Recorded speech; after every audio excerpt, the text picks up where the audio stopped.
On this episode of The Best of Bias, you got your boy Lydell Dinero in the building with another brilliant episode, another beautiful episode. It's Friday.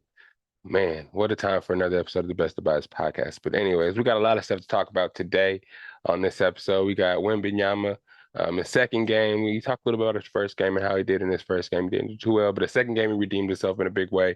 NBA rule changes, mid-season tournament. They announced it last podcast. I said they're going to announce it that night. They did announce that and some of the new rules that they're coming up with the mid-season tournament. Is it worth it? Are the players going to play? We'll talk about that. The Jets are on Hard Knocks. They didn't want to be on it, but now they are. We'll talk about that. Talk about Hard Knocks and if it's pressuring teams into, being participants, because I think it's kind of distracting in a way for Hard Knocks to be all up in your business preseason and stuff, and giving away all the hardships of the team, firing people in front of camera. It's kind of wild, but we'll talk about that. Pop culture stuff. Keke Palmer and her boyfriend at the Usher concert. Usher concert. Usher's a menace right now. We'll talk about that. The lady that saw the reptilian man on the airplane. I know you guys saw that video clip going around, so we'll talk about that. Kyrie Irving inks a new deal with Anta, same shoe company as Klay Thompson out there in China. Lil Uzi gets the first number one rap album of the year on Billboard. And then we'll talk about Secret Invasion and some Deadpool updates. You know what I'm saying? To wrap it all up, man. That's what we talk about. That's the whole slate. So hope you guys are ready. It's Friday. It's your boy Lydell Dinero, and we here. And I think we on time today, episode 169, and we gonna get it. Let's go. It's your boy. Where that theme song at? It's right here, boy. Yeah. It's the best of bias. You need the earful, you should try us. From pop culture to the movies to unite us. It's the best of bias. The best of bias. Yeah, it's the best of bias. You are now listening to the Best of Bias podcast with Lydell Dinero and Hugo Twilight.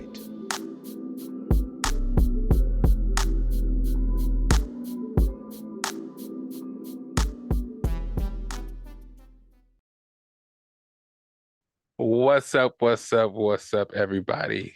Welcome. We are back. It's your boy, Lydell Dinero. It's your boy.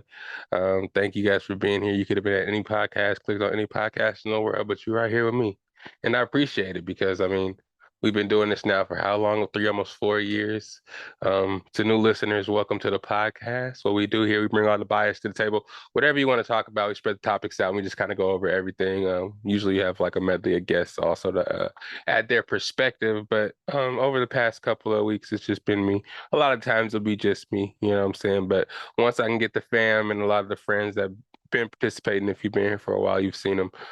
They'll be on here sporadically to give their opinions as well, so it's not all my bias. You know what I'm saying? Because I'm ready for everybody else's bias as well. So bring that to the table, and we're gonna talk about it. BOBP in the place to be, you know what I'm saying? So welcome. We got a bunch of stuff to talk about. You know how I do it. We're just gonna talk about it real quick, starting with the sports. We'll get you guys on your happy Friday. You know what I'm saying? The summer's here. It's getting hot outside. I know y'all want to be, out there going crazy. And I don't know, sometimes some people may not want to be because it's 110, 115 degrees out there, depending on where you're at. Stay hydrated, stay safe. But I know it's summertime, but I'm glad you guys are here with me. Anyways, we're going to talk about some topics right now. Victor Wembanyama. I heard all the buzz. We did hear all the buzz on the internet. Me and Damo talked about it on a past episode. Who would be better? Who would have a better? Well, not really better overall. I don't think we went that deep, but I knew we talked about rookie season wise. Who we thought was going to have a better season between Scoot Henderson.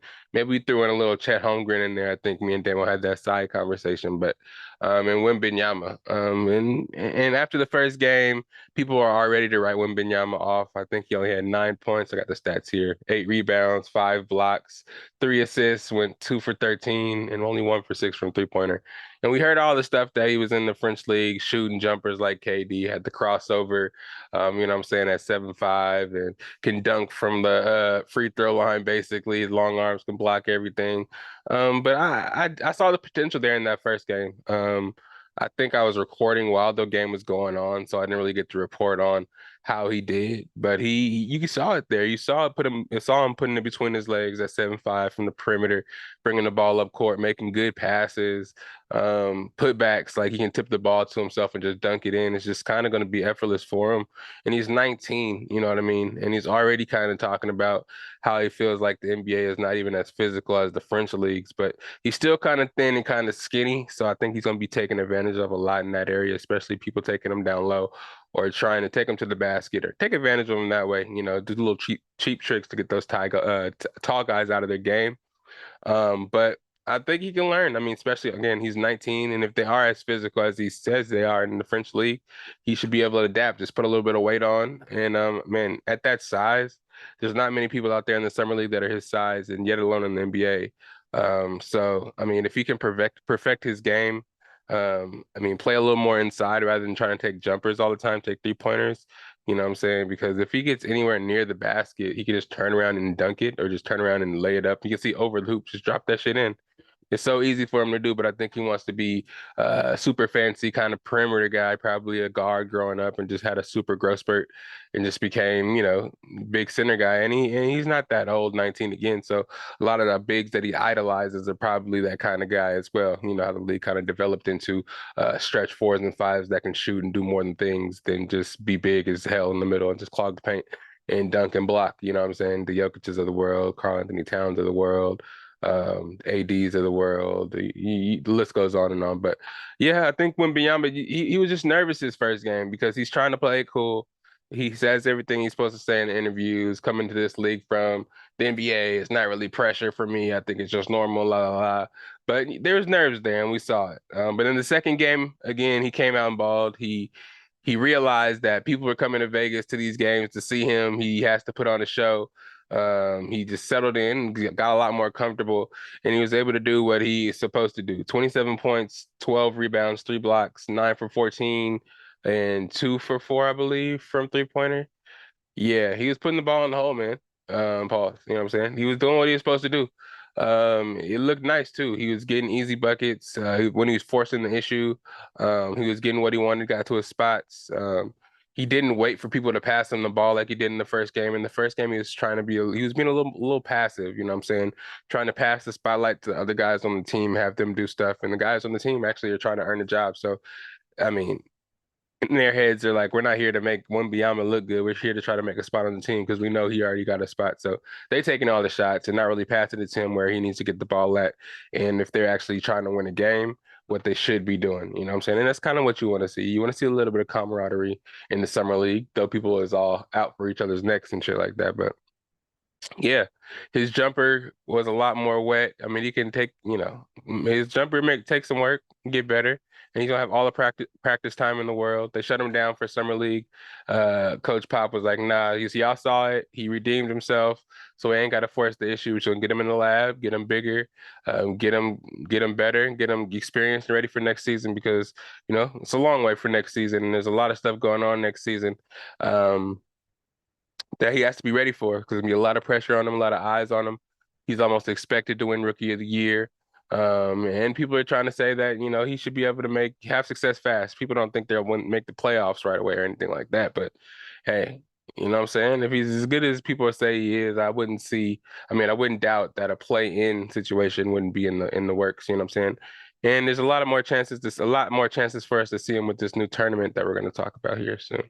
But also Scoot Henderson and Brandon Miller, the 2 and 3 picks are out there doing their things as well. But they both, Brandon Miller is starting to do a little bit better and starting to, you know, feel himself a little bit more and get that chip off his shoulder. Of people just kind of saying that Scoot Henderson should have been the number 2 pick. Charlotte made the biggest mistakes. Those whispers are out there, and he has to prove himself to be better than Scoot in his eye. Well, not I mean, I don't know how he thinks, but he kind of does have to prove that he's better than Scoot in order for people out there and the pundits out there to think that Charlotte made the right choice by picking Brandon Miller over Scoot Henderson because we saw how Scoot Henderson was playing. Everybody thinks he's going to be a baller. I do too. The way he moves, the way he is able to get to the basket, get past people.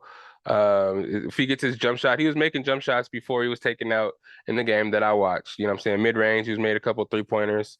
If he get in the lab and get a constant shot there and make that happen for him, I think it'll be great. So then, I mean, at least this year, there's 3 players that came into the league with promise. Hope they can stay on the right track. And we've seen only a couple of games from these guys, and I think they're all going to be pretty good. Summer League has been all right this year. The top 3 stars, I think, will be okay. Second-year players are out there balling. Jabari Smith, Shaden Sharp, name a few. What's the dude's name? Keegan Murray, from Sacramento Kings, I think his name is. All those guys are balling too and getting ready for next season, but they got a while to wait for that. But some new NBA rules that they're implementing for next season. I wanted to let y'all know about that because a lot of the stuff is kind of popping out right after this season was over. Flopping, they're trying this out in the summer league too. So if you flop and the referee sees a blatant flop, they'll give you a technical foul. So they're trying to add that to kind of prevent flopping in the NBA because we see a lot of it going on, especially in crucial moments in crucial games where it really matters. It can decide could be a determining factor in these games. So to try to get rid of that is kind of like a prominent point for the NBA and NBA and the referees this year. So we'll see technicals for that. And I mean, if I'm not mistaken, if you get a certain amount of technicals in a game, you're kicked out of the game. So I hope that would incentivize you not to go out there and flop and shit like that. So that's pretty tight. And also the challenge rule got addended a little bit here. If you get the challenge right after you challenge it, they give you another one to have because you know how there could be a blatant play that obviously didn't happen and you want to challenge it at the beginning of the game, but if you do, your challenge is gone for the rest of the game. So a lot of coaches are hesitant on whether to challenge something early. Whether it be something could be detrimental or not. But now if you get it right and it's something you actually are adamant on challenging and you get it right, you could have that challenge back for the later part of the game where you wanted to save it and you can wait it for, something at the end of the game that might happen kind of crazy that you want that challenge for, you can get that, you know what I'm saying? But if you have to have the timeout though, because you have to call a timeout to get the challenge going. So if you don't have a timeout at the end of the game and you try to challenge, you're not gonna be able to use that second challenge because you don't have a timeout. So it's a little bit, just manage your timeouts better. I know Coach Malone be calling those rage timeouts and stuff like that, you know what I'm saying? Could be mess us up towards the end of that. But we're testing it out in Summer League. The flopping rule definitely needs to be implemented because, yeah, people flop way too much. I've always wanted a technical foul or something, you know what I'm saying? At least punish the guy, fine him, do something to the guy to be flopping all over the place. And what else did I say they added? Yeah, the multiple challenges is epic too, because that way we can challenge in the first half, challenge something in the first quarter, and still be able to have a challenge for later if something happens that fucks us over. You know what I'm saying? Excuse my language, guys. But this mid-season tournament. So we were talking a little bit last week about this mid-season tournament they're trying to introduce. Sounds a little weird to me. I don't know why they're really having it be a tournament necessarily. I guess it's just trying to add some spice to the season and get more eyes and get more teams seen, I guess, on TV that aren't usually seen. I don't know how what their plan is, but it's going to be November 3rd through December 9th, like a 2-month tournament. And the league is split into 6 groupings, East and West. Of course, there's 3 groups in the East and 3 groups in the West. They play each other, I think it's like Tuesdays and Fridays or something crazy like that. And it's in the middle of the season, so everybody will play everybody in the division. And whoever comes out of the division moves on, and it's tournament style. So it'll be 6 winners. Somebody gets a bye. I feel like it's gonna have to be. And I think the winner of the tournament just gets each player on the team gets $500,000, and they get a NBA Cup trophy. So it's a way that they're trying to spice up the NBA, but putting a little tournament in there to get everybody talking about it and a little more excited about the mid part of the season because the games are long and sometimes regular season basketball can get a little boring after a while if you're not a fanatic like I am when I'm watching the Nuggets like every game or following every game. But sometimes, people just kind of forget about it for a while if you're a casual fan. And this tournament may be able to get the casual fans back into it. Let me see here. I think I do have the groupings of what the teams are. So in the West, West Group A is the Memphis Grizzlies, the Phoenix Suns, the LA Lakers, the Utah Jazz, and the Portland Trail Blazers. West Group B is the Denver Nuggets, the LA Clippers, the Pelicans, the Dallas Mavericks, and the Rockets. And the West Group C is the Kings, the Warriors, the Timberwolves, OKC, and the Spurs. And then on the East side, East Group A is the 76ers, the Cavaliers, the Hawks, the Pacers, and the Detroit Pistons. East Group B is the Bucks, the Knicks, the Heat, the Washington Wizards and the Charlotte Hornets. And then East Group C is the Celtics, the Nets, the Raptors, the Bulls, and the Magic. So whoever wins out of those three groupings go out and they play each other, blah, blah, blah. So it could be interesting, you know what I mean? The groupings are pretty crazy, pretty tough divisions that they got everybody in. Um, I think the winners of a division was the one seed in each set. I don't know. They made a big announcement. I didn't really pay too much attention to it because I mean I'm still trying to bask in the championship glow for a while, not thinking about no tournament that's in November when the season's just over. It's baseball's going, it's about to be football time. And you talking about adding a tournament now. You guys have to talk about it closer to the season because I'm not really gonna remember that. Shout out to the ESPYs. The ESPYs were on last night. Got to see a bunch of awards. Shout out to Jokic for getting the best NBA player. Shout out to Jamal Murray for the best comeback player or the comeback player of the year. Hell of a year, Jamal. Yeah, a lot of awards went out. Patrick Mahomes won male athlete of the year. College athlete of the year, male and female. I think Caleb Williams, Caitlin Clark, uh, for male and female college athlete. Best soccer player, Messi. Best baseball player, I think went to Otani, if I'm not mistaken. LeBron James got presented with his scoring title award. He announced he's not retiring. Pat McAfee was the host. So a lot of stuff going on. It was a good little event. Um, but yeah, best team went to the Kansas City Chiefs, even though I feel like we should have went to the Denver Nuggets for going 16-4 in the playoffs. But I feel it. You know, everybody's feeling Patrick Mahomes right now, and the playoffs is coming up, and I mean the playoffs is coming, NFL is coming back, so everybody's back on the Mahomes train. But you know how they forget about us. But yeah, it's all good. It was cool. It was cool seeing everybody out there dressed and suited and booted and getting some awards. Because I mean, sometimes those sports happen hella early in the year, and you kind of forget about them. And for them to get the award so late in the year, it's like, whoa, I forgot all about that. But yeah, shout outs to everybody that got the awards. Shout out to the SP. Shout out to sports, man. Sports is love, man. I love sports. And MLB All Star Game. Speaking of sports, in NL, the National League wins for the first time since 2012.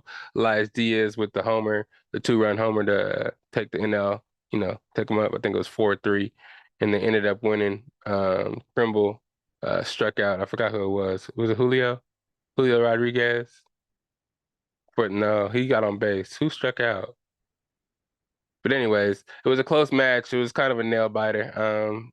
It's kind of interesting for me for the MLB kind of All-Star break. Seems like it's hella short and it's not really talked about as much. I was trying to find it on TV. I mean, it was on a local channel, but it wasn't like I don't know. Maybe I don't know. It wasn't as hyped up as the NFL and the NBA's All-Star break, but the home run derby was pretty dope. Um, it could use a little spice. Them boys was out there hitting shit. Um, Vlad Jr. won the home run derby. I thought it was gonna go to what's his name? Uh, why is his name slipping my mind now? He was out there showing out, but yeah, Vlad Jr. was out there popping shit, and with these minutes and 30-second overtimes, it's like, damn, these fools is home run hitting all the time with these balls. They just knock them out the park hella easy with an extra minute and minute and a half. They're gonna definitely get like 30 and 40 hits, but um, yeah. Rodriguez hitting 41 homers was impressive. It's a cool event. It's exciting, but I mean, shoot, again, I don't know how many viewers it got, but I feel like it was a little dull, but it was exciting. I tuned in, I watched, but Cunha backed out definitely because last year he got put up against Pete Alonso and got his ass whooped in the first round. That was kind of embarrassing, but shout out to everybody. The All-Star game was pretty cool. Shout out to everybody who made the All-Star game. Get ready for the second half of the season. Braves is trying to make a push for the World Series, and everybody else is too. So y'all get back to it, and let's see if we can get back to some baseball and see what happens, man. You know what I'm saying? It's a long season. Halfway there. I don't even know if the All-Star game for baseball isn't halfway through, but shit, you know what I'm saying? You're doing your thing. Way to make all-stars. I like what I saw out there. A lot of different representations of different types of people. You know what I'm saying? It was cool. It was all the interviews, everybody speaking Spanish. It was like nobody knew a lick of English and they didn't even want to. They didn't want to talk anyway. It's out there to have fun. It was tight. I liked it a lot. Um, But Jets get Hard Knocks. Let's move on a little bit here. New York Jets, new team. Everybody loves them. They're the new hotness right now. Aaron Rodgers went over there, obviously. Drafted Sauce Gardner last year, lockdown corner. Brees Hall, the new flashy running back, though he got hurt. He's coming back. Garrett Wilson, of course, you know him at Ohio State, showed out his rookie year. Signed Alan Lazard.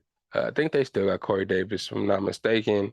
You know what I'm saying? And they got a Quinn Williams just signed a big deal. If I believe it's like 4 years, $96 million, 66 guaranteed.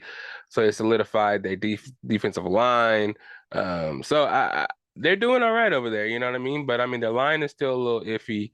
But we're gonna see what happens. First year quarterbacks going to new teams have been kind of successful over the last couple of years, but this is a new situation for Aaron Rodgers going into a division that's kind of stacked already. And he's really gonna have to compete every game to see what happens. So it's kind of interesting to see Hard Knocks choose them for the his first season there. It's kind of weird to me. Hard Knocks is a little different to me. It's like uh it's if I was a coach, I don't know if I would be necessarily interested in participating because one, during the toughest part of the season, you're out there trying to get your team together, try to get the playbook in order. You're making cuts, all this kind of stuff. You're very vulnerable. You're giving stuff away like plays and stuff. They're filming everything. So for me, it's kind of weird to have um people coming in and out, um, people filming everything that's going on. It's kind of wild. It's kind of wild, but I don't know. They were reluctant for it. I mean, of course, Aaron Rodgers is kind of a different kind of guy, so he's not really wanting to have the cameras in the space and all that kind of stuff, anyways. So he's kind of like, oh, you're gonna bring these cameras here and kind of like get in my business, but I'm just now getting here. He's already kind of frisky with different kind of managements. You saw went down with Green Bay. Nathaniel Hackett is I think the offensive coordinator now, and there's this homie from Green Bay, but he was kind of bad in Denver. So we don't know exactly what's gonna be happening. But we're gonna get a first-hand view, and I think they're kind of mad about that. Robert Saleh wasn't into it. There were a lot of stuff to work out, a lot of kinks that a lot of riding on this season. So I feel like I don't know, just being exposed like that is just kind of crazy. Usually they pick the bad teams, the teams that are coming into the season with new coaches or having new players that everybody's kind of interested in. But this time they picked Aaron Rodgers, and I don't know if they're kind of picking on him, just trying to hoping he says something stupid or does something weird. But I feel like it's gonna be good TV. Maybe they convince somebody saying they'll give him a big chunk of change to participate. I don't know if the NFL made him participate, but I feel like I don't know, man. Hard Knocks is cool. It's cool to get to know the players and stuff. I just hate when they fire the players in front of everybody, have the cameras in there and just watch their dream end in front of everybody. It's kind of embarrassing. Kind of feel like it's a messed up thing to do. But it's interesting. We'll see what happens. I know we'll get a lot of clips. HBO is great at what they do. But sheesh, man, to be forced to do Hard Knocks is kind of wild. Sometimes I was excited to do Hard Knocks because when the Buccaneers were on it, we were kind of bad, and we had Jameis Winston, had a bunch of interesting characters, and I wanted to see our team in the spotlight, and that's probably what it's for a lot of the times. But we talk about the Jets all offseason this season. I don't think the Jets need to have Hard Knocks and to be even more under a microscope, especially Aaron Rodgers, man. He's like, just kind of just ease into this shit. But yeah. That's interesting. Let's get into some pop culture, man. I know y'all tired of the sports stuff, man. I know y'all tired of it.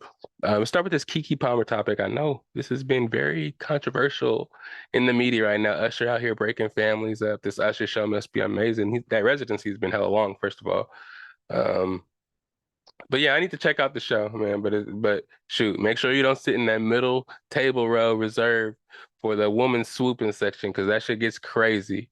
Keke Palmer recently went to a Usher show where Usher came up, danced and serenaded her in her seat, and Keke Palmer had that shit on that night. You know what I'm saying? She had a nice little dress on, spun around for him, grabbed him, dancing for him, performing.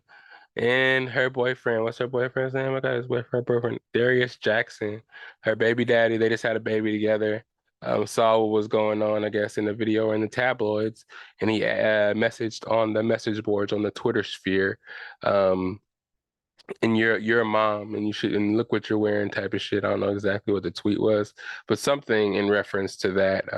She did have a little cheekage out. The dress was see-through. When she turned around, she had the buns out and a little bit of cleavage out. But I don't know what their situation is. I'm pretty sure they were together at the time. I don't know about now since all this blew up if they're actually still together. But there's a lot of backlash for him putting out that tweet saying that she's a mother and she shouldn't be dressed like that. She shouldn't be out there having fun because she basically is making a bad impression for her daughter. That's what he was implying, and that's what a lot of people took from it. So everybody was on his head for that. Um, I kind of see both sides. You know, you probably want me to be over here to make a decision, stick up for the guy in this situation, or just you think I'm pandering for sticking up for the woman in this situation. Me personally, I would be mad if I was the guy. I would be mad. I'm not even gonna lie.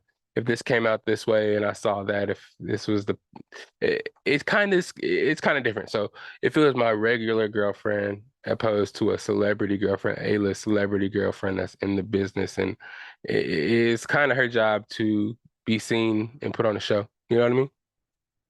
Or if I was just a regular girl, dude, and if I was a regular girl, if I was a regular dude and I was sitting at the show, and Usher came and just kind of swooped my girl and took her on stage or something, start singing to her in front of everybody and stuff like that, how would I feel?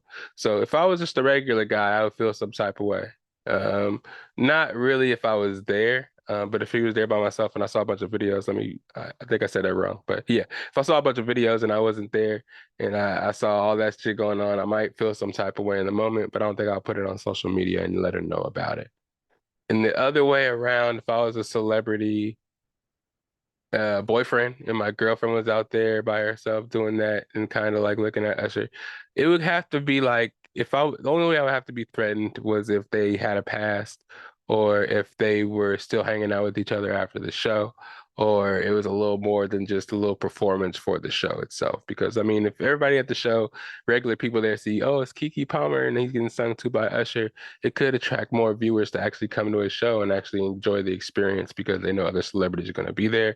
I didn't really think that her be doing what she did. I didn't think it implied that she was going to go out and hook up with Usher. You know what I mean? I know that's what he probably was worried about, especially when he saw what she was wearing and how she was reacting to him singing to her. But I don't know, just to do it publicly, just I kind of feel like was crying for a response from the public to either agree with you or not agree with you. In a lot of the cases, they weren't really agreeing with them in that subject. So I don't really know. I don't really know, man.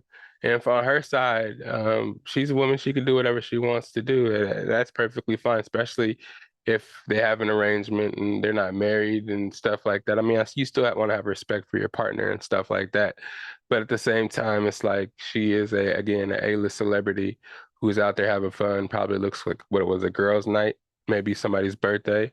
And she was having fun and, enjoying her time out there and singing. I don't know if she knows Usher, but that could be a friend. They could be in the business together. They could have worked together. So he could have been just playing up. She could have been playing up to the crowd just to get everybody more into the show. But at the same time, being a regular person, and if this was to happen to me in real life, I would be kind of upset. Kind of on the level when, Chris Brown bought dude's girlfriend on stage or something all over her and was recording and got her phone thrown. You know what I'm saying? I don't know if I want my girlfriend in that kind of situation, especially if I wasn't at the show. You know what I'm saying? And especially if they took her from me at the show to do that kind of shit on stage, I feel like I'd be more disrespected. So, I mean, I don't know. Does this mean you watch these concerts and this kind of shit from the nosebleed so it wouldn't happen? You have no opportunity for it to happen? I don't know. I don't know. But I don't know who I feel like. I don't know. The man is, I feel like her boyfriend was in the wrong for just putting it on social media, just put that out there. But then I don't know. I feel like mm, it's tough because she necessarily didn't do anything wrong. Um, but the outfit was kind of crazy to have when he's not there because it is very, very revealing. But then it comes down to the conversation is she can wear what she want. But man, I guess they didn't have the right boundary set or right communication to know what was going on. And he was probably mad that he was out there babysitting the newborn while she was out there. Yeah. See, the more I think about it, the more I'll be kind of upset. But just don't do it publicly. Handle your stuff behind closed doors now, because now it's like you're kind of trying to embarrass her. And that's not the place where you guys want to be. You know what I'm saying? You guys want to be a happy home. You know what I'm saying? Let her do her thing. She just had a baby, just gave birth, just snap back on him one time and she want to show it off. But at the same time, if I'm if I'm everybody out there looking at it, it's like, oh yeah, Keke Palmer and Usher about to get it on. But she has a boyfriend. So I get it. I get it. What do you guys think? Let me know in the comments down there. Let me know what you guys think. Moving on, lady on the airplane and the reptilian story. I know you guys seen this. White lady on airplane freaking out, pointing to the back of the airplane as she looks like she's getting escorted off. I don't know if the airplane's in the air necessarily, but she gets up out of her seat and says the guy in the green hoodie is not real. Is adamant that this person is like some kind of reptilian, saying that he blinked at her horizontally, or vertically. Is it vertically? Like reptiles do. I don't know. She was seeming crazy, man, and it's just one of many trends of people tripping on airplanes that I'm not really liking right now. I mean, whether she was really seeing somebody that was crazy out there, you know what I'm saying? Conspiracies are out there. I'm not going to be the one to burst somebody's bubble on that. There could be some shit going on out there that I'm not really aware of, you know what I'm saying? But for her to be tripping like that and just kind of, I don't know, people saying she didn't seem drunk. But you never know nowadays. Some of these people be on some shit that we don't know about. There's all kind of drugs out there that people don't know about. So she could have been on some kind of hallucinogenics that made her look that way because the story is just weird. So for her to see this and just get freaked out about it and nobody else make a move. If I'm not mistaken, there's these airplanes have three to the seat, right? You know what I'm saying? Was there somebody else sitting in the middle of the two people or sitting to the window seat of the person? It's just like, wait, this lady's just tripping. It's like, can we hear some stories from people on the airplane to see what was actually going on? Because people have already taken opportunities to make fake stories up and bullshit up about who was there and who was involved and trying to get their little 15 seconds of fame. So the lady, whoever was getting kicked off the airplane, hasn't been found for questioning or for an interview or anything. So that kind of even furthers a conspiracy for some people. But it's just weird, man. Again, I just feel like people need to stop tripping, especially on airplanes. Airplanes is I like to get on airplanes. You feel me? So let's be cool about that. Let's chill. I like to fly. I like to fly safe. I like to close my eyes, put my AirPods on, and just know that nothing's gonna happen from at point A to point B. If it's a reptilian on that bitch, let that reptile get to where he needs to go. Let's not cause no panic. Hopefully, there's an air marshal on that bitch that can keep that guy at bay just in case Mr. Reptile try to get froggy or whatever you want to do. But don't freak out. Don't would let the pilot do his thing. You know what I'm saying? Just keep it cool, because I don't want to have to hop in and handle the situation. You know what I'm saying? Because reptile or not, if he's chilling, he doing his own shit, he ain't fucking with nobody. Let him do his thing. Man, people, it'd be hundreds, not hundreds, like I dare say about 100 people on an airplane, and one person be trying to mess it up for everybody trying to get to where they need to go. People got connecting flights. People got time that vacation is very precious. PTO is very precious. People be, you know what I'm saying? We don't even think about the root of the situation. Not only is she freaking out, she we trying to get to vacation, we trying to get home, we trying to timelines to make. You know what I'm saying? The flight took off early. We about to get to our vacation spot early, but this lady talking about reptiles. Now we gotta land again because she gotta get thrown off the plane. Like, come on, bro. Come on. I'm not for that, but hopefully these stories don't get more popular and don't come out this should be hella fake. And people start doing more shit on airplanes. People getting froggy at these places that they shouldn't be getting froggy at ever in life. And back in the days, nobody ever thought about getting froggy at. People just getting more and more crazy, bro. Just more and more crazy. Kyrie inks a new deal. I'm moving on, by the way.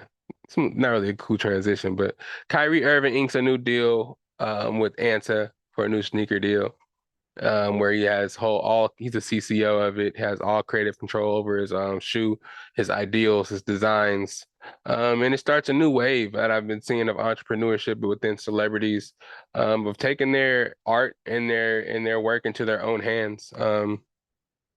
It's really interesting to me, because people often take the traditional path, let record labels kind of take over their creative control and tell them when they can do stuff and when they can do things. And big companies like Nike, Adidas, or New Balance, and have control of everything and just tell you what you can make, the message you can put out to the world. And Kyrie's big on his message and stuff like that.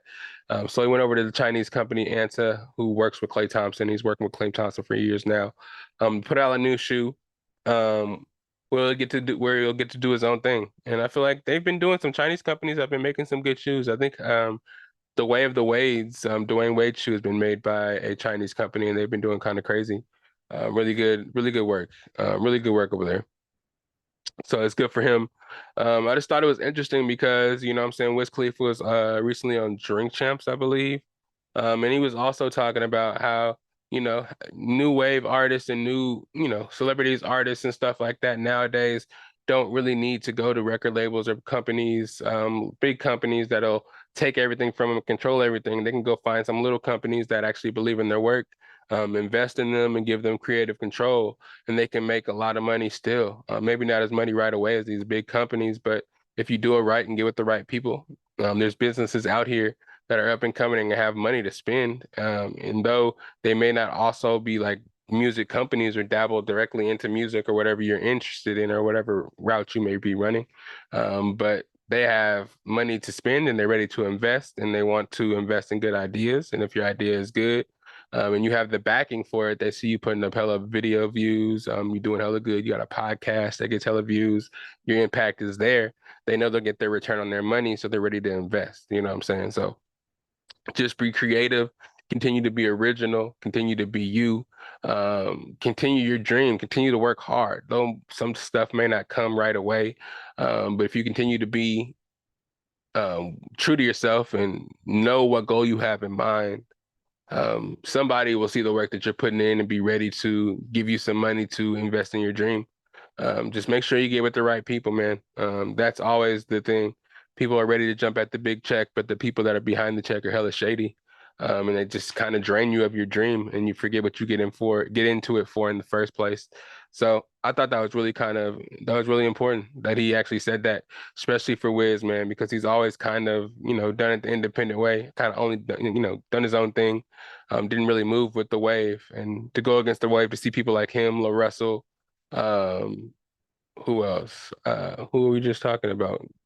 Kyrie Irving. A lot of times, Kyrie Irving situation, when the big companies kick you to the side, it's time to do your own thing and make sure you have that control for the next time if that situation does happen. And I think he is making that step. And La Russell, he recently did a video, artist out of Vallejo, really independent, doing his thing, doing whatever he can to make sure that he stays independent and is able to give back to the people that support him. He got with the company who believed in him so much and saw probably the numbers that he was putting up, the impact that he was having as an independent artist, gave him some money and was like, continue to be you. You can do what you want to do. You be you. You're still independent, but we'll back you and support that dream of yours to do it. And he probably helped him out with a bunch of distribution stuff, with some money stuff. But you know what I'm saying? It's a partnership that obviously works for him, or he wouldn't have been in the deal. So I feel like now that kind of entrepreneurship should be pushed within any kind of business, within any kind of entity, any kind of company that's around. Just make sure you make choices that are right for you. Don't be ready to just give all your business up to a company and just think that they have the big check for you up front.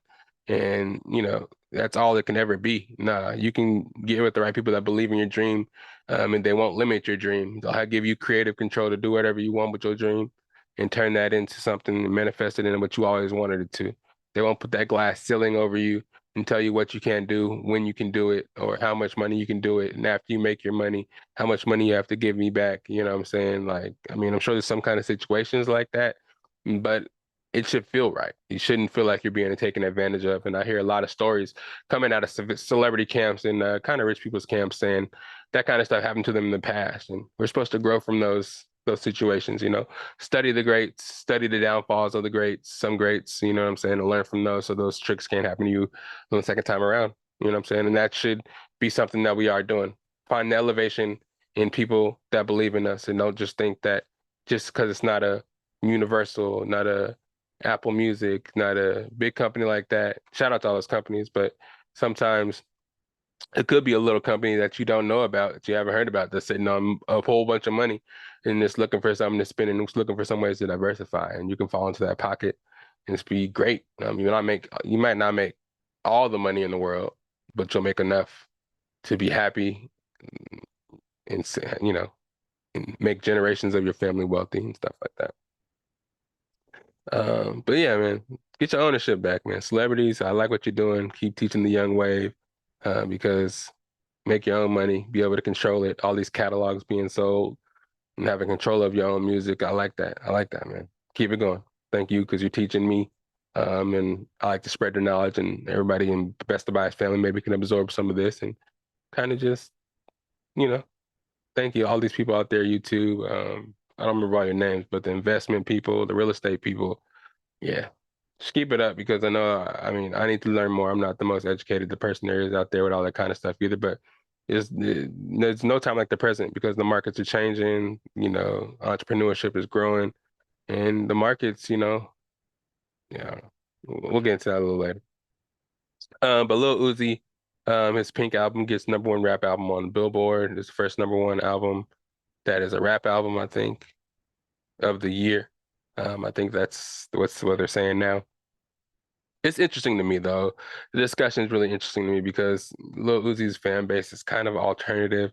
I don't know if I talked about this last time on the podcast, but it's kind of like rock and roll. And it's not really like really rap cadences. He does some of the Jersey stuff, the Jersey club music with the I Just Want to Rock, but all the other songs are just again really infused with rock and roll. And it's really interesting for this album to be the first rap album to go #1 on Billboard, for albums. But again, they said that Gunna almost made it, but he just missed it. And he was #2 in the on Billboard. But yeah, Uzi made it. I mean, shouts out to Uzi. Like I said, I'm an early Uzi fan, but all this new stuff, it's kind of not my style. But I mean, that's not what it's all about. I mean, I'm not every fan. And obviously somebody liked it. He has a whole bunch of fans that got his album #1. So congratulations to him. It's just hip hop is just changing, man. It's like I don't know if it's good to have so many subgenres of hip hop, or if it's making it more watered down, or we should just kind of like have a bunch of different subgenres, because I don't know. I wouldn't really consider the album to be super hip hop for it to be a hip hop album. You know what I mean? But it is hip hop because it's Lil Uzi and he does rap, but he also does kind of like alternative rock music. And there's just kind of like this comedy rap, and then there's like, I don't know. I feel like rap is rap no matter what, and all should be judged together. But sometimes when you're barely rapping on an album and they give it credit as the best rap album of the year or the rap album #1 in Billboard, it's just kind of like misleading. You know what I mean? And we don't, and some rap purists don't really want rap to or hip hop to wash out to where you don't really know what's hip hop anymore, because hip hop is kind of pop now as well. And there's influences of hip hop in all kinds of music. So it's interesting to me to see what hip hop is going to be in the next 10 years. Again, we had the discussion of what people were saying at the BET Awards about how hip hop, nobody's really original and everybody's kind of the same. It kind of does seem that way. But I'd rather have people that are original doing hip hop than different genres merging with hip hop to make a different sound. I'm not against it, you know what I mean, at all. I like new stuff, but it's just kind of like, man, we're losing what actual hip hop really is when all these different genres are coming out and we're saying this is rap, this is hip hop, this is this, this is that. I don't know. But shouts out to Lil Uzi. Keep working, man. Congratulations. First one of the year. Drake's about to drop though. I think somebody else about to drop too. So it may not be long lasting, but congratulations while you do have it. Let's get into some cinema corner. We have Deadpool updates, a whole bunch of updates. We've been getting updates all year about what's going to be in Deadpool, who's going to be in Deadpool, cameos, some reveals, some spoilers. But the newest reveal that we had was Wolverine in his yellow suit. We got some set photos of him walking around in a yellow suit, kind of like the comics from X-Men '95. It's not exactly like that, but it's reminiscent of it, so it kind of gives people, a little bit of what you want to call it, Easter egg, kind of the feels, nostalgic feels of what Wolverine's going to be like. It leads to a lot of questions. We're wondering if he's going to be in the Secret Wars. I think that's what it's called, the Avengers, right? The Kang Dynasty stuff, all that stuff. But I'm more excited about some cameos because in this, they're seeming to play with a lot of stuff. But either making fun of characters that were old MCU characters back in the day, or revealing people that were supposed to be and rumored to be MCU characters, and they're actually showing them now as a spoof in the movie. Um, we're seeing Elektra come back, Jennifer Garner come back as Elektra, who was famously Elektra in the Ben Affleck Daredevil movie. I don't know if they're saying Ben Affleck will be in there as a cameo of Daredevil. They're saying Channing Tatum's actually going to be playing Gambit in Deadpool 3. I don't know if he'll actually be a main character. That'll be sick because he was supposed to be rumored to be Gambit for the longest time, but they actually never made him to be Gambit. So maybe a cameo in this will be a cool little payoff, or if they actually bring him into the MCU this way, that'll be kind of dope. That would be a surprise that I wouldn't be ready for. I know we're going to see some of the Fantastic Four from the old days, Jessica Alba, and I don't know if we're seeing young what's his name? Young Captain America. Shoot. I don't know if we're gonna see him as Johnny Storm, but we are supposed to see Jessica Alba as Sue Storm. So there's a lot of cameos I'm excited for. It's supposed to drop on May 3rd of 2024. It was actually moved up in midst of all the other shows and movies getting pushed back because of the writer's strike. They're still out there striking, but again, I'm with this writers, and shoot. We'll talk about Secret Invasions in a little bit, but these writers are needed. I think a lot of shows can be, again, I say this a lot, but formulaic without these writers. Sometimes they are with the writers, but I feel like without them, don't leave it up to AI because AI, I don't think will make the most creative shit. I think the writers give these characters heart, these storylines heart, and helps us, get into the shows, get into the movies, get into the characters a lot more. So I'm excited to see it. Ryan Reynolds always kind of delivers, you know what I'm saying? Deadpool 2 it was kind of slow. I like Deadpool 1 a lot. I like how Deadpool actually fucks with the X-Men, really kind of slowly introduces, I keep saying really kind of, it can't be both, but it introduces the X-Men a little bit because we're ready to see the X-Men in the MCU. We got Professor Xavier, well, no, we got Colossus, Megatine, Warhead, whatever her name is. We got Juggernaut. We got a couple people in these Deadpool movies. So for them to use this as an entryway to the X-Men could be really cool. We don't know what we're going to see towards the end of the Secret Invasion. Again, we'll get to there in a minute, but we still need to see kind of some shit that Phase 5 is kind of merging in and see where Phase 5 is actually going because we kind of are getting left in the dark and maybe Deadpool coming to the MCU because this is actually going to be him entering into MCU now can merge some stuff together, bridge some stuff together, and get everybody in one spot because we're waiting for it. We actually are waiting for it. It's been a while since something really moved us. Guardians of the Galaxy 3 came and went. Yeah, it's just a lot that needs to be wrapped up and a lot of hype that needs to be regathered for the MCU. While the DCEU is flushing its system and then the DCU coming, I'm telling you, it's gonna be way closer of a battle once James Gunn comes over out there with the DCU. Again, I'm a Marvel guy through and through, but DCU has a crazy amount of storylines, a crazy amount of heroes that are nuts, and I think that'll be used properly once James Gunn gets over there. Mark my words, you know what I'm saying? And MCU has a lot of that in-game and the Infinity Gauntlet stuff to sit back on right now, and it's been incredible. But they need to pick it up. Hurry up and drop Moon Knight again. Hurry up and drop Loki again, because if not, they don't get caught up on. I'm telling you. Just mark my word. Lastly, here we're gonna talk about Secret Invasion episode 4. Spoiler alert, it's your boy, dual cameras. You already know what it is. We talking about Secret Invasion this episode. Last episode left us with a bunch of questions. Who's a Skrull? Did he know it? Again, spoiler alert. Again, did he know his wife was a Skrull the whole time? Is Rhodia Scroll? What's going on? What's going on? In this episode, a lot of questions were answered. A lot of questions were answered. If you haven't seen the episode yet, go pause this episode, go run to it, go watch it right now because we're gonna get into it. Um, it was crazy, man. Again, it's that spy espionage feel.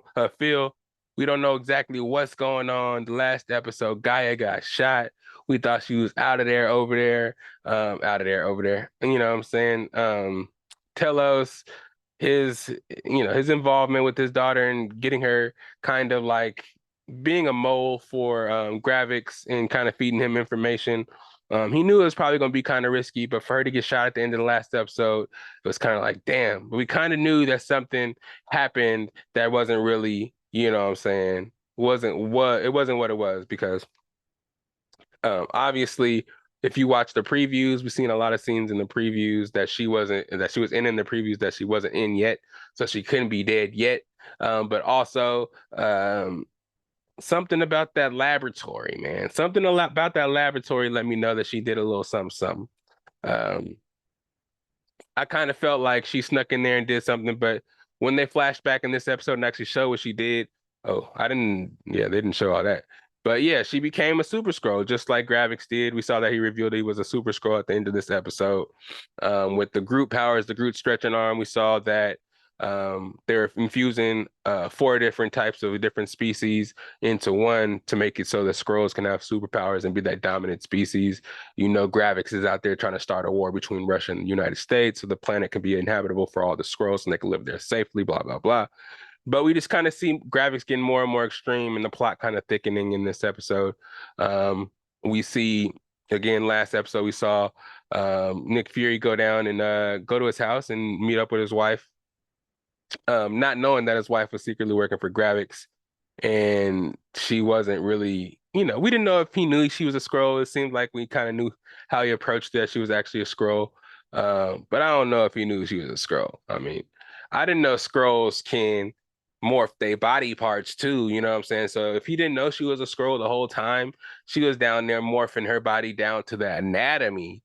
You know what I'm saying? What if she kind of switched back while they was doing the nasty and something kind of like in Skrulls just made it rip off? You know what I'm saying? That would be some weird stuff. Sorry, I was doing dual cameras again, but yeah, it's weird. So obviously he didn't know that she was a Skrull, um, or maybe he didn't want to know. You know what I'm saying? He was so happy to have his wife back after being in space for so long, after being blipped. Um, he didn't, one, he probably didn't want to know, and two, he probably enjoyed it so much from being away for so long. So it was an interesting concept. Finding out Rhodey was a Skrull was the biggest payoff of the episode, probably of the series so far.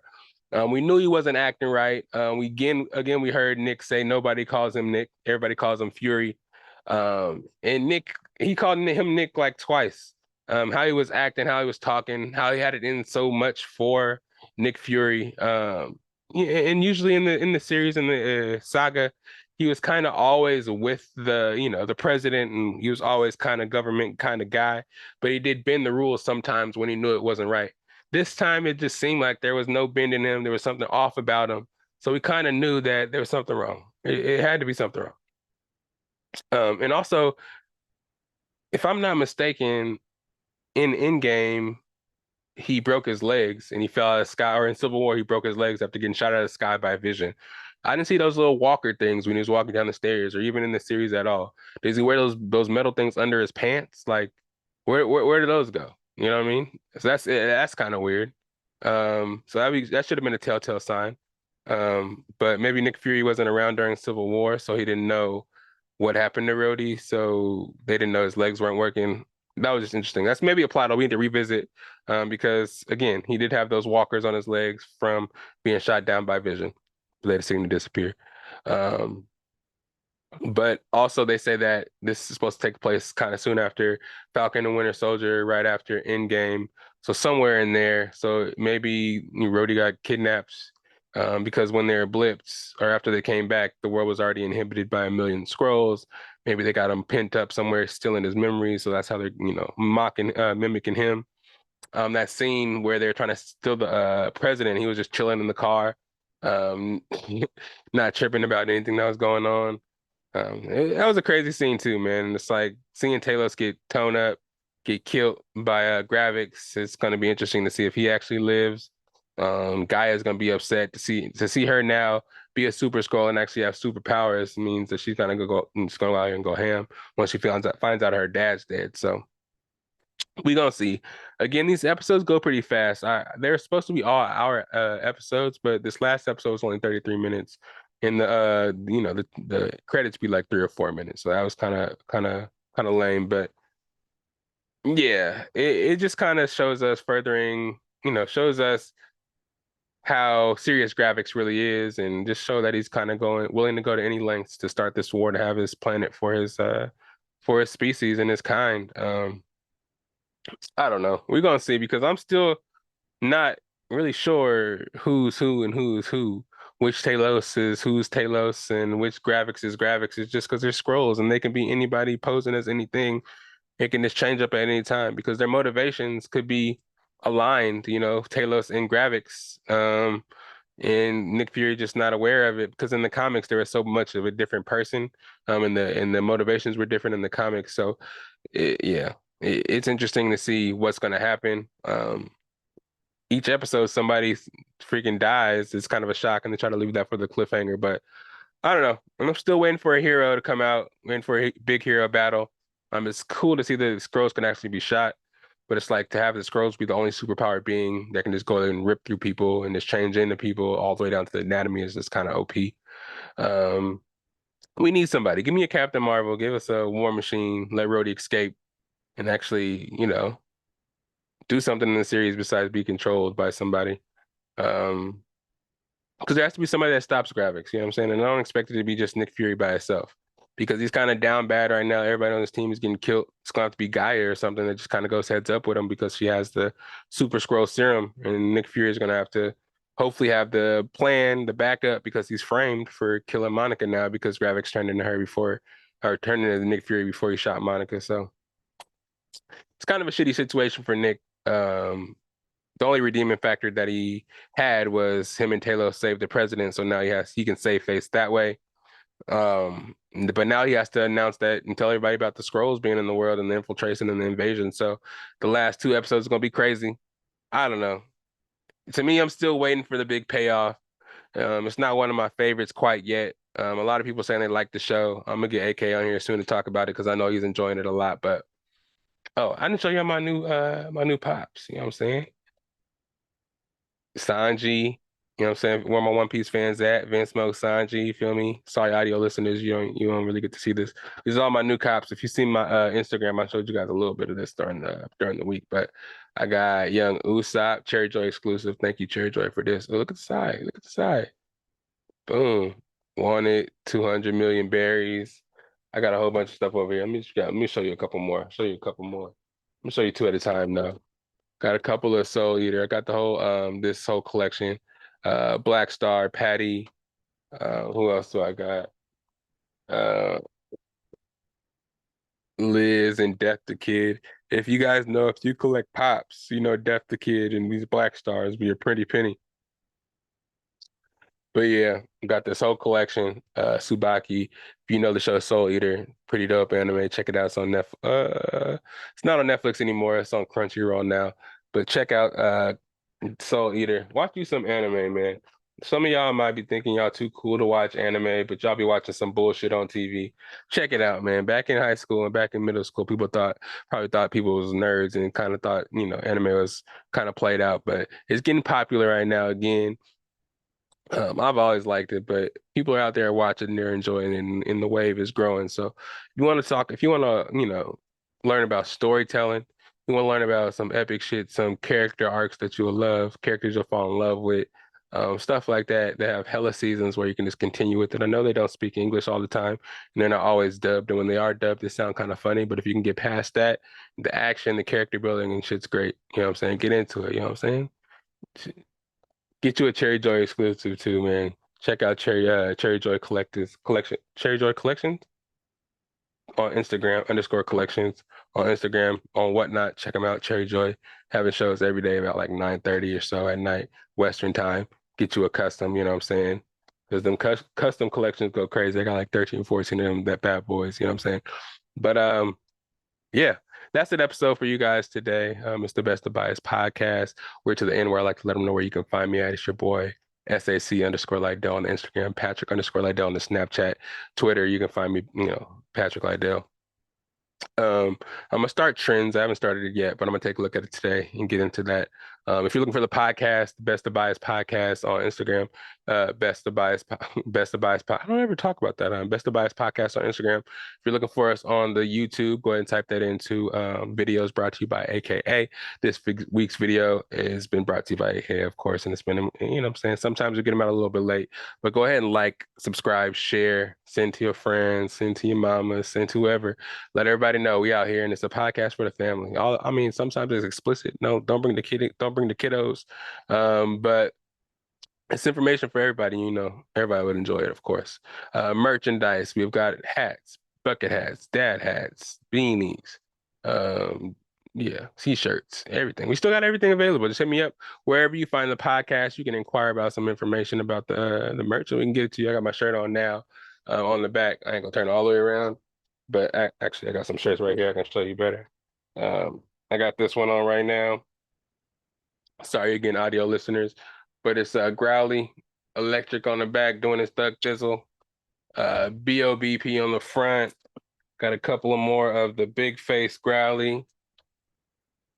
Boom, boom. You already know what he looks like. Again, it says the BOBP in the front. Just a couple of these styles left. But of course, we have all the hats and stuff available as well. But again, it's the Best of Bias podcast. Thank you for being here again today. New listeners, hope you come back next time. Old listeners, family members, thank you for being here. And of course, I'm here every Friday for y'all. It's the Best of Bias podcast. Don't miss an episode of the summer's hottest podcast. Stay hydrated, stay out of the sun. But if you're in the sun, put something on your skin, enjoy the water, getting some water somewhere because it's going to be hot. But yeah, enjoy family. Hope you had a good 4th of July. And yeah, hit your boy. Go get you some Funko Pops too. Join the community because the community is beautiful. And if you're going to Comic-Con next week, enjoy that shit too because it's gonna be amazing. If you got an extra ticket, hit your boy up. It's the Best of Bias podcast. Enjoy that theme song, Lydell De Niro. And what else? Where is that? It's right here. It's the best of bias. You need the earful, you should try us. From pop culture to the movies to unite us. It's the best of bias. Your best of bias.